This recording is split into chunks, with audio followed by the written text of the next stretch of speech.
donner un petit peu le ton du livre, et surtout pour détendre l'atmosphère, évoquer peut-être quelque chose d'un peu plus réjouissant. Je pourrais vous parler des écrivains et du suicide. Qu'est-ce que c'est le best-seller de la rentrée littéraire? Qui n'en est pas un pour l'instant, enfin l'espoir fait vivre.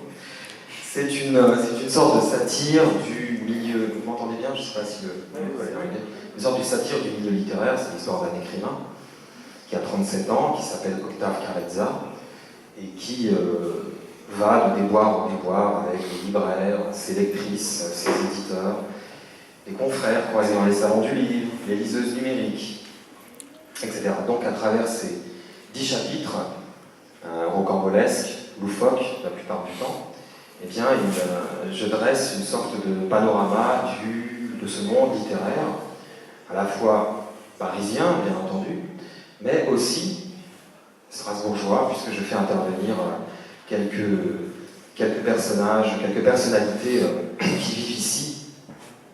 Voilà, je ne citerai pas de nom pour indisposer personne, puisqu'il me semble qu'il y en a qui sont dans la salle aujourd'hui.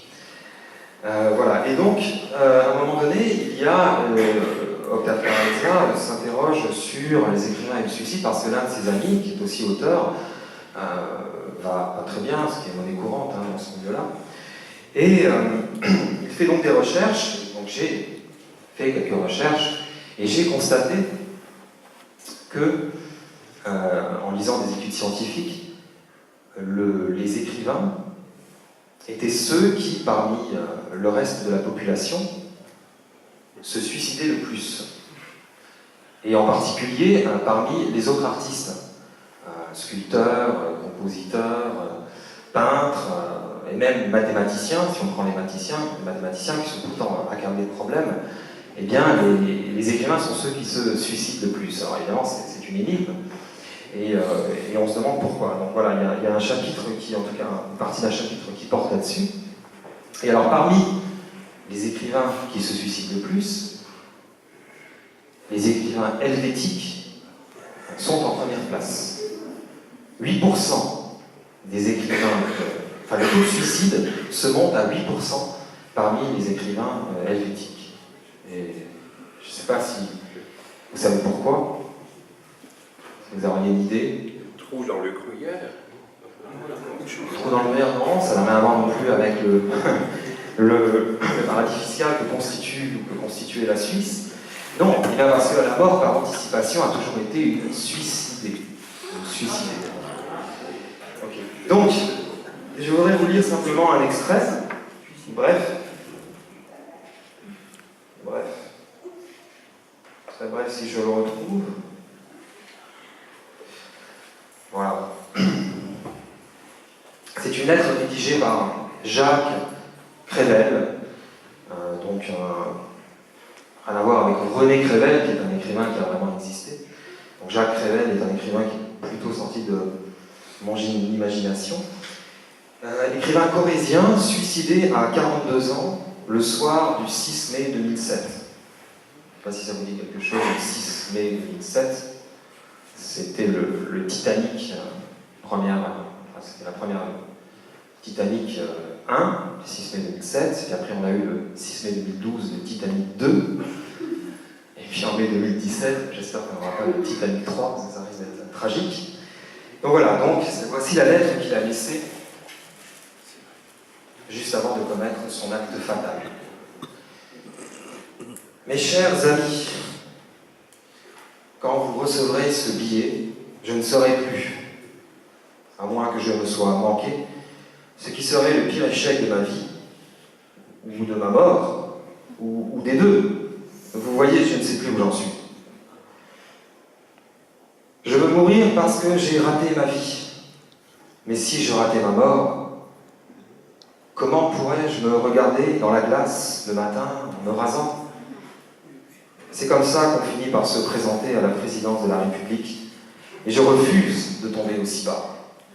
Non, il est grand temps pour moi de partir, et qu'importe la destination finale, même si j'ai toujours eu un faible pour les Caraïbes. Je meurs jeune car je trouve insupportable de devoir vieillir pour vivre longtemps. si encore on servait du gin tonic dans les maisons de retraite. Je suis certes dans la fleur de l'âge, mais cette fleur sent le désodorisant pour toilette qu'utilisaient mes parents. Je ne regrette rien. Je n'ai pas peur de ce qui m'arrivera. Je crois que le pire dans la vie, c'est que rien ne vous arrive et que vous n'arriviez à rien. J'en déduis par symétrie que ce doit être la même chose dans la mort. Et puis, ayant toujours été un gros paresseux, j'ai hâte de goûter le repos éternel. Aussi, vous saurais-je gré de ne pas faire trop de bruit. J'ai le sommeil léger. Voici à présent mes dernières volontés. Je souhaite être inhumé au Père-Lachaise. Il y avait quelque chose justement avant dans la librairie Kléber. Ah bon? C'est incroyable, ça tombe bien. Juste avant. J'attaque la librairie Kléber pour plagiat dès lundi. Je souhaite être inhumé au Père-Lachaise, si possible entre deux académiciens. J'aurai moins la mort dans l'âme, escorté par deux immortels. Mais attention, je vais être enterré tout seul, dans ma bière, j'insiste là-dessus. Je n'ai jamais réussi à partager ma vie avec quiconque, alors ma mort, n'en parlons pas, surtout que ça dure beaucoup plus longtemps. Veillez aussi à ce que mon cercueil soit en chêne massif et mon tombeau en marbre gris. Ayant toujours vécu au-dessus de mes moyens, je ne vois pas pourquoi je mourrais en dessous. Au pire, si vous êtes à sec, taxez un avaloir à mon éditeur en lui promettant des mémoires d'outre-tombe. Si jamais il tique, citez-lui en exemple Chateaubriand. Il n'y verra que du feu. Les éditeurs sont des êtres extrêmement cultivés. Je vous demande enfin de faire graver en lettres d'or et en caractères gothiques l'épitaphe suivante, qui quintessencie toute ma philosophie de l'existence telle que je viens de l'exposer dans cette œuvre ultime, que je vous remercie d'avoir pris la peine de lire et d'écouter. Jacques Crével, écrivain impertinent, mort par manque de savoir-vivre. Voilà, ça vous donnera un petit peu le ton du livre.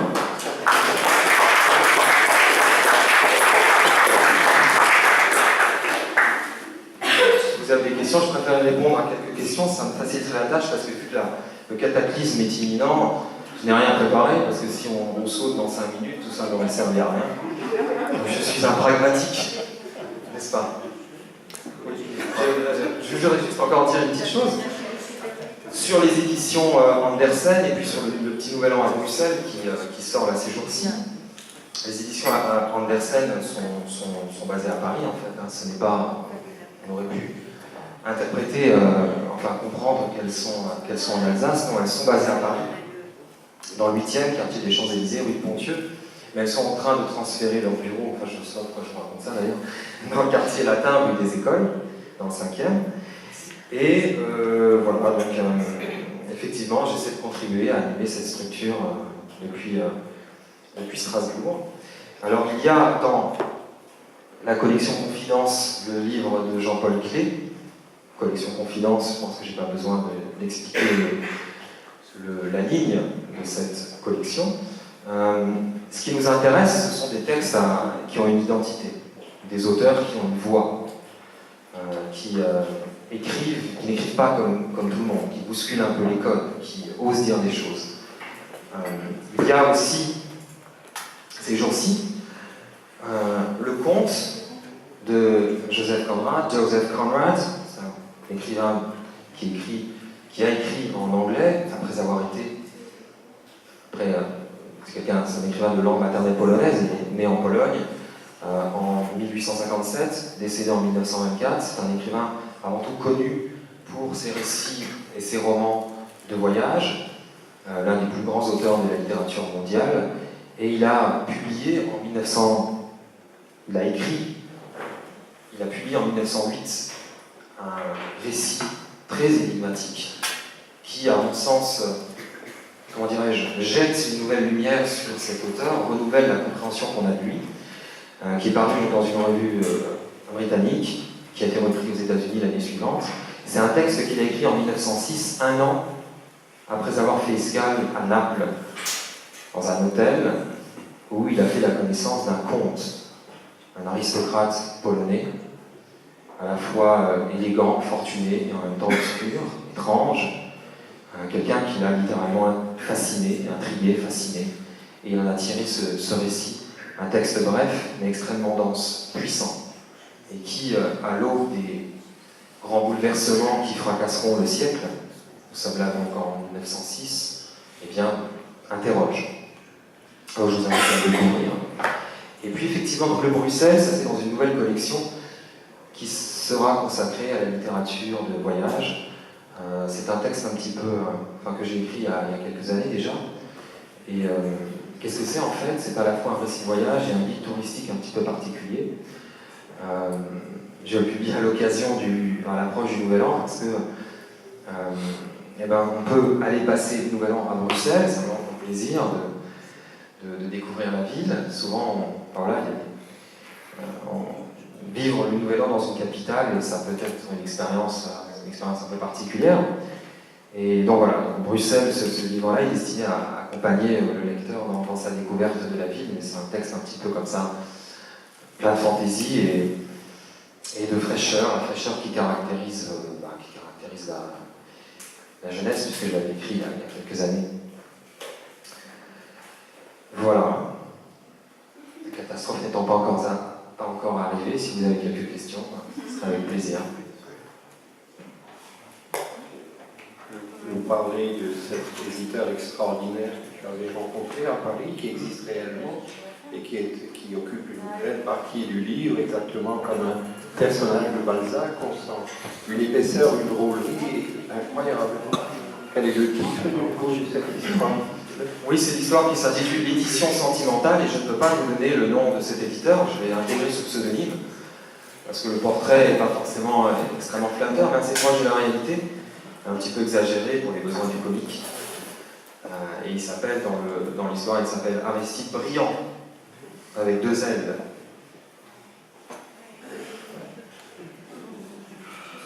Il fume un gros cigare et il claque des fortunes en repas d'affaires et en apéro et en manuscrits et en voyage en Russie. C'est très très amusant. Il y a aussi un portrait légèrement retouché, c'est pas vraiment lui, de Bernard Pivot qui est à hurler de rire. C'est très drôle, très très drôle. On passe un moment tout à fait délicat, comme Olivier passe et très souvent pour ses affaires littéraires à Paris. Il a pu recueillir beaucoup d'informations et c'est sans doute le premier volume seulement d'une suite qui aura lieu sur les mœurs littéraires actuelles de certains milieux, de certaines choses à Paris. Et si jamais vous trouviez un merveilleux petit livre qui s'appelle Oscar le renard et l'impala de la savane, qui est publié dans une maison d'édition qui s'appelle justement Oscar aussi par hasard, c'est un livre beau à Paris, n'est-ce pas? C'est un livre beau à pleurer. Oscar le renard et l'impala de la savane. Je crois qu'on peut le trouver là-haut. Tous ceux qui l'ont lu l'ont comparé au Petit Prince. Pardon. On est très ému, très touché. Et la théorie de la petite cloche, dont on se souvient après l'avoir lu il y a 8-9 ans, et qui pour l'instant est indisponible, si vous la trouvez sur Internet, la théorie de la petite cloche. C'est à pleurer, c'est magnifique. 2 livres, 2 chefs-d'œuvre certainement parmi plein d'autres. Il y en a une vingtaine de livres. Bon, c'est le début d'une œuvre qui est en gestation et dont Strasbourg doit tenir compte à tout prix, puisqu'elle a la chance qu'il soit encore parmi nous, au cas où il irait fixer sa destinée ailleurs. Le Sonnaz, oui. Non, Paris, c'est oui, chaque semaine. Bonjour madame, bonjour monsieur, chaque semaine, droit dans les yeux. Ok? Merci, voilà.